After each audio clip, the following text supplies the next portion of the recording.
mag-install tayo ngayon ng auxiliary fan para nagpaglamig ng aircon and hindi masyadong mag-init yung makina. So ito yung ating aircon tendencies. Okay, kailangan natin ng wire. Yan, kailangan natin ng relay and fuse. Dito may kailangan natin para mag-install. So dito natin yan ilalagay, dito sa may condenser banda dito.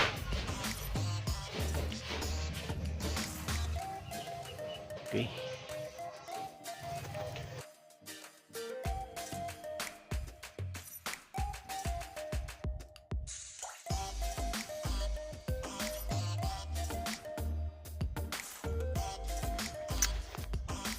bali maghahanap tayo ng 12 volts na source. Set natin ito yun. So dito kasi meron siyang 12 volts source yan. Yan, ito yung ating fuse box. Yung yan positive yan siya, direct yan sa positive doon sa battery. So iti-test natin direct sa battery. Yan, so body ground negative. So set natin sa 20. Hanapin natin yung 12 volts. Check natin. Ito, body ground.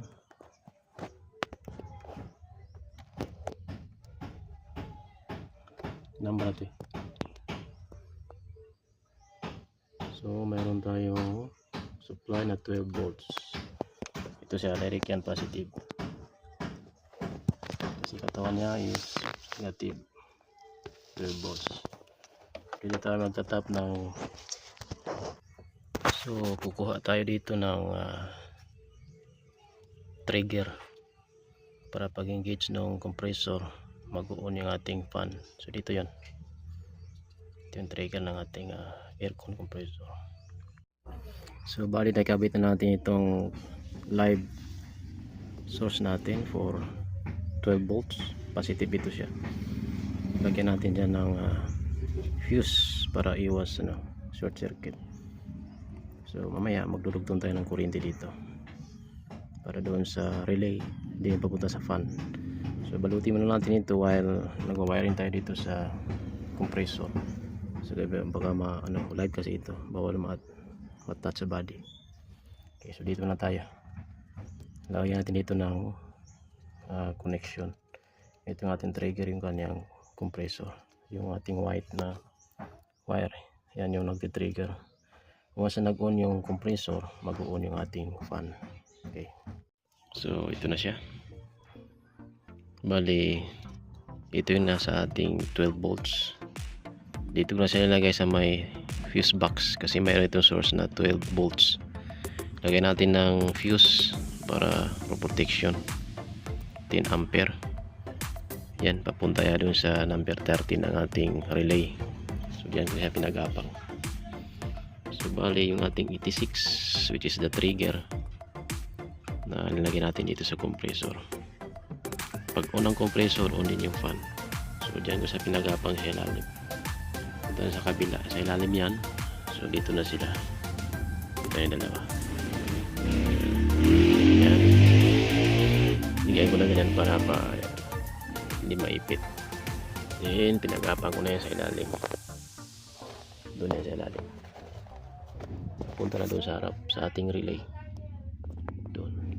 So ganyan lang. May testing natin. So ito yung 30 positive, ito yung ating 86, yung ating trigger ng compressor. Okay,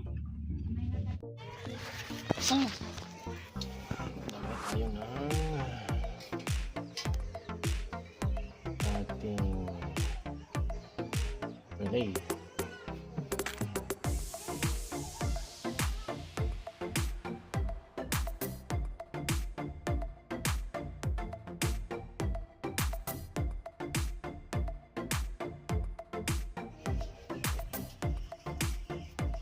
Okay, so ito yung ating wiring diagram. Yung 30 direct ito sa 12 volts battery. Itong 86 ng ating relay. So papunta ito sa compressor, trigger yan. Tapos itong ating 85 sa negative yan, papuntang pwedeng negative ng battery, pwedeng negative ng balance, pinag-isa yan.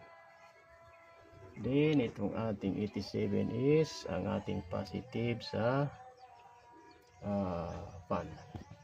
Okay, puso ka ba na? Okay, go. Yan. Yung ating 87B, itong puti sa gitna ay wala na ito. Kasi apat lang gamitin. So, tatanggalin natin ito or pwedeng dyan lang. Ipito natin.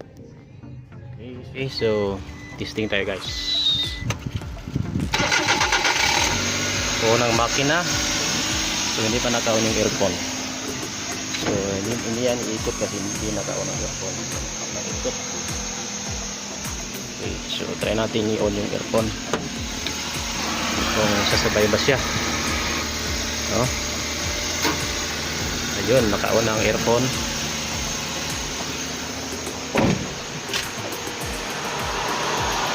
Ayan, iikot na siya. No? Lakas ang hangin ng ikot niya. Ikot. So pag nag-disengage yung ating compressor, mamamatay yung ating fan. So tingnan natin mamamatay pag nag-disengage. Okay, umiikot siya ngayon.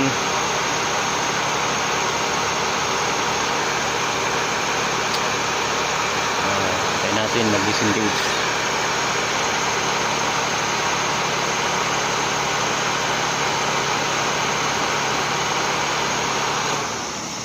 So, ayan, namatay siya kasi nag-disengage ang ating compressor.